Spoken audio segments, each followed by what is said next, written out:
આપ સર્વોને હેતપૂર્વક જય શ્રી સ્વામિનારાયણ। આજની સત્સંગ કથા વાર્તા નિજ મંદિર સાવરકુંડલા। પવિત્ર ચાતુર્માસમાં આપને શ્રીમદ ભાગવતના દશમ સ્કંધની કથા સાંભળશું। અધ્યાય 21।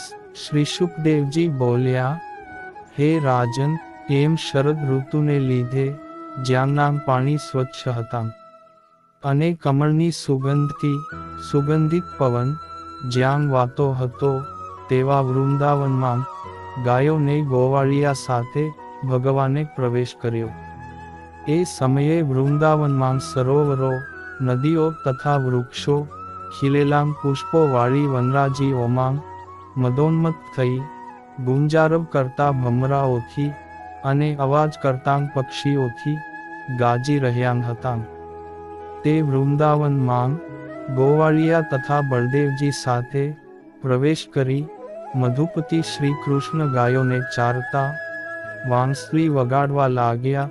કામદેવને જગાડનાર તે વેણુનાદ સાંભળી કેટલીક વ્રજની સ્ત્રીઓ શ્રી કૃષ્ણની ગેરહાજરીમાં પોતાની સખીઓ આગળ તે વેણુગીત વર્ણવવા લાગી।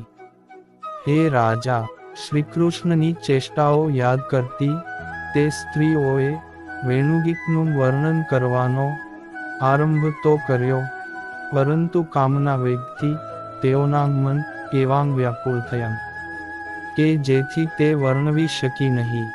શ્રી કૃષ્ણે ઉત્તમ નટ જેવું શરીર ધર્યું હતું, મસ્તક પર મોરપીંછનો મુકુટ પહેર્યો હતો, બંને કાનમાં કાંચનારના 2 પુષ્પો પહેર્યા હતાં, સોના જેવાં પીળાં રેશમી વસ્ત્રો અને વૈજયંતી માલા પહેરી હતી। વાંસળીના છિદ્રોને એ સમયે નીચલા હોઠના અમૃતથી તે ભરી રહ્યા હતા અને ગોવાળિયાઓનાં ટોળાં તેમની જ કીર્તિ ગાતાં હતાં। આવા શ્રી કૃષ્ણે પોતાના પગલાંથી સુંદર વૃંદાવનમાં પ્રવેશ કર્યો અને ત્યાં જ બંસીનાદ જગાવ્યો। હે રાજન, શ્રી કૃષ્ણનો તે બંસીનાદ સર્વ પ્રાણીઓના મનને હરતો હતો। તે સાંભળી વ્રજની સ્ત્રીઓ તેનું વર્ણન કરતી પગલે પગલે પરમાનંદ મૂર્તિ શ્રી કૃષ્ણને મન વડે વેઠતી હતી। ગોપીઓ બોલી, હે સખીઓ, મિત્રોની સાથે પશુઓને વનમાં લઈ જતા વ્રજપતિ નંદના પુત્ર શ્રી કૃષ્ણ તથા બળદેવજીનું વાંસળી વગાડતું અને સ્નેહભર્યા દૃષ્ટિપાતો વાળું મુખ જેઓએ જોયું છે અથવા સેવ્યું છે તે જ નેત્રયુક્ત પ્રાણીઓના નેત્રોનું ફળ છે। તે સિવાય બીજું નેત્રોનું ફળ અમે જાણતી નથી। આંબાના કુંપળિયાં, મોરનાં પીંછાં, પુષ્પોના ગુચ્છા, કાળાં કમળ અને બીજી જાતનાં કમળોની રંગબેરંગી માળાઓથી વચ્ચે વચ્ચે અંતરવાળાં પીળાં અને કાળાં વસ્ત્રોથી જેઓનો વેશ અદ્ભુત લાગે છે એવા શ્રી કૃષ્ણ અને બળદેવજી કોઈ વાર ગોવાળિયાઓની સભા વચ્ચે ગાતા હોય છે ત્યારે રંગભૂમિ પર ગાતા ઉત્તમ 2 નટોની પેઠે અત્યંત શોભે છે। ઓ ગોપીઓ, શ્રી કૃષ્ણની આ વાંસળીએ શું પુણ્ય કર્યું હશે કે જે કેવળ ગોપીઓને જ ભોગવવા યોગ્ય દામોદર શ્રી કૃષ્ણના અધરામૃતને પોતે એકલી જ જરાય બાકી રાખ્યા વિના ઈચ્છા પ્રમાણે ચૂસી રહી છે। અને તે જોઈ વાંસળીને પોતાના જળરૂપી દૂધથી ઉછેરનારી આ માતા જેવી નદીઓ ખીલેલાં કમળોના વનને બહાને જાણે રોમાંચિત થઈ હોય તેવી જણાય છે। તેમજ આ વાંસળી જેઓના વંશમાં જન્મી છે તે આ વૃક્ષો પણ જેમ કુળના વૃદ્ધ પુરુષો પોતાના વંશમાં જન્મેલા ભગવાનના ભક્તોને જોઈ રોમાંચિત થઈ હર્ષના આંસુ સારે છે, તેમ આ વાંસળીને જોઈ પ્રફુલ્લિત થઈને ઝરતા રસની ધારાને બહાને હર્ષના આંસુ સારે છે। ઓ સખી, આ વૃંદાવન પૃથ્વીની કીર્તિને સ્વર્ગની કીર્તિ કરતાં પણ અધિક બનાવે છે, કેમ કે આણે દેવકી પુત્ર શ્રી કૃષ્ણના ચરણ કમળો વડે શોભા મેળવી છે. અને અહીં શ્રી કૃષ્ણનો બંસી નાદ સાંભળી આ ધીમી ગર્જના કરતો કાળો મેઘ છે એમ માની મદોન્મત્ત થયેલા મયુરો પણ નાચે છે.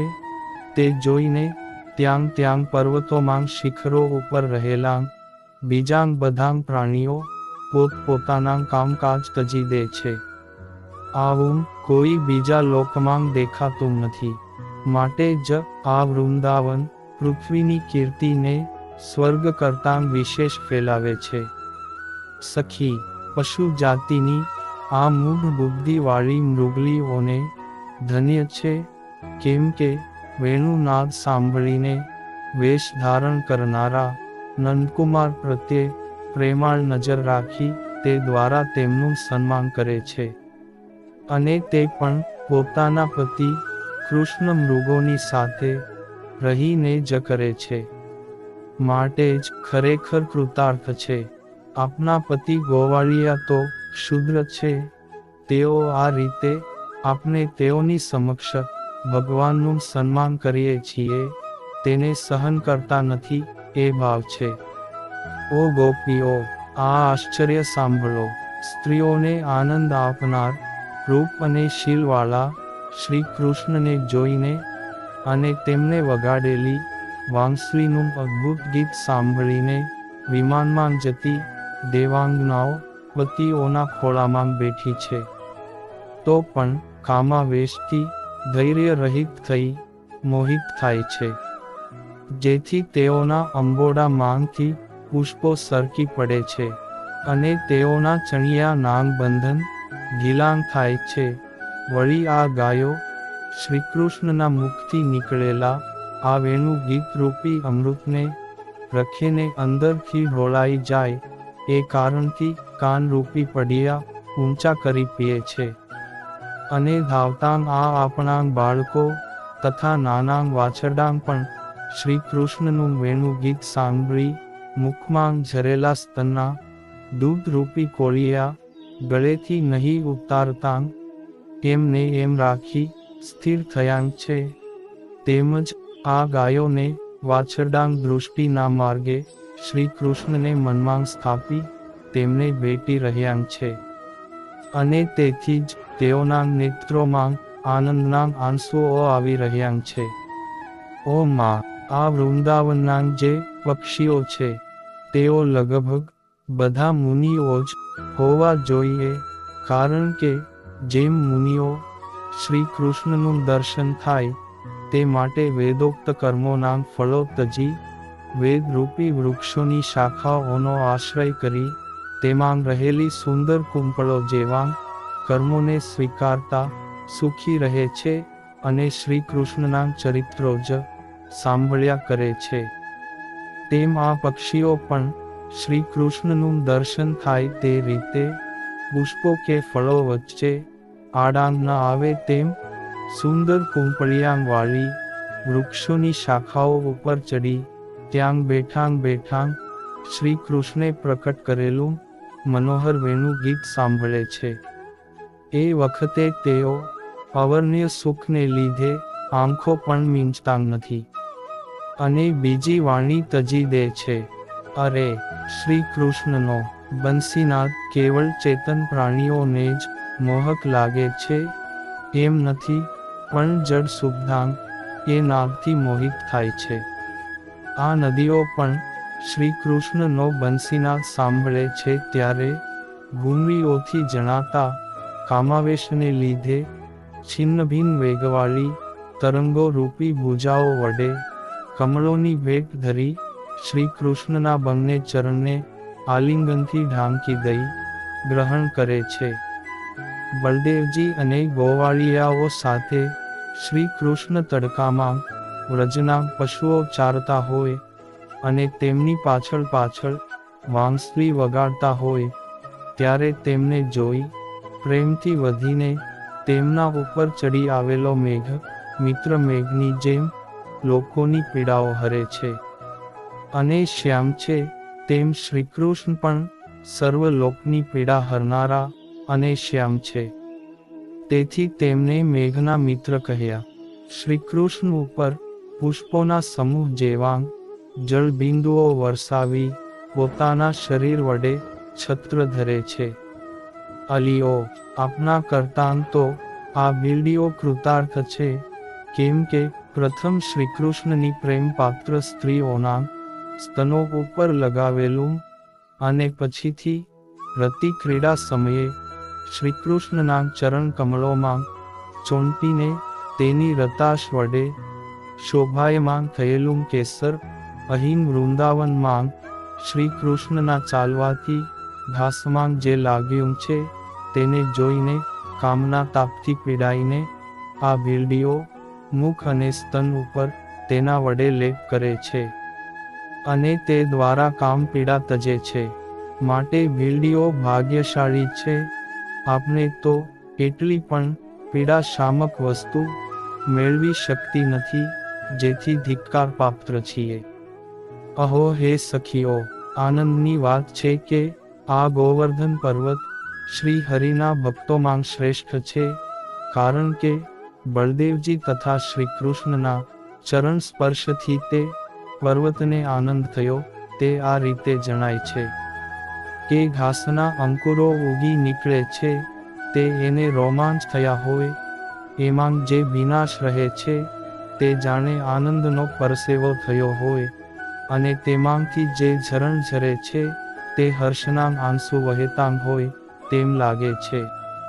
આનંદિત થાય છે અને ગાયો તથા ગોવાળિયા સહિત તે બંને ભાઈઓને પાણી, ઉત્તમ ઘાસ, ગુફાઓ તથા કંદમૂળ આપી તેમનું સન્માન કરે છે.